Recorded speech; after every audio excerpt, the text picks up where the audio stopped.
ఉద్యోగాల్లో ప్రవేశించాక సంపాదించేటప్పుడు సంసారాల్లోనూ ఉద్యోగ జీవితంలోనూ తర్వాత లోకంలోనూ ఎలాగ మనం వ్యవహారం నడిపించాలో ఈవేళ మనకి చాణక్య నీతి శాస్త్రంలో 2వ భాగం ద్వారా తెలుసుకునేటువంటి ప్రయత్నం చేద్దాం. ముఖ్యంగా చాణక్యుడు తాను ఎంత నిరాడంబరంగా జీవించాడో ఈవేళ మీకు తెలియజేసే ప్రయత్నం చేస్తాం.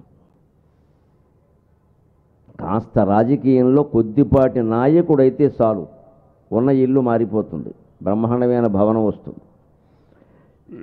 సరే, ఆయన ఒక 5 ఏళ్ళు శాసనసభ్యుడిగానో మంత్రిగానో ఉన్నాక ఇక వారి ఆస్తులు లెక్క కడితే చెప్పక్కల్లా, ముందాస్తులు వెనకాస్తులకి చాలా తేడా ఉంటుంది.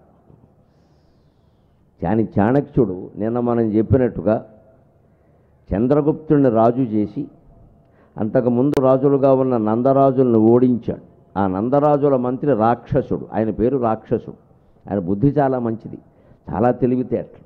కానీ ఆయన పని విషయంలో రాక్షసుడిలో ఉంటాడు, పట్టుదల వదలడు. పట్టు వదలనవాడిని రాక్షసుడు అంటారు. రాక్షసుడు అనగానే చెడ్డవాడు అనుకోవద్దు. నిజానికి రాక్షస శబ్దానికి అర్థం ఏంటంటే రక్షతి ఇది రాక్షస అన్న, రక్షించేవాడిని రాక్షసుడు అన్నారు.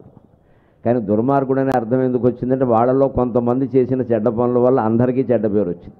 కానీ వాళ్ళలో మాత్రం ప్రహ్లాదుడు లేడా, బలిచక్రవర్తి లేడా?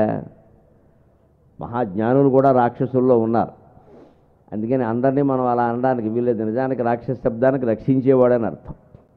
అలాగా రాక్షస మంత్రి, ఆయన పని రాక్షసుడు. ఇప్పటికీ కొంతమంది ప్రధానోపాధ్యాయుల్ని వాళ్ళనే అంటారు, తాను బాగా పనిచేసి అందరి చేత పనిచేస్తే పని రాక్షసుడు అండి బాబు అంటారు, సంస్థకి అధిపతులు అంటూ ఉంటారు. అలాగే ఈ మంత్రి రాక్షసుడు.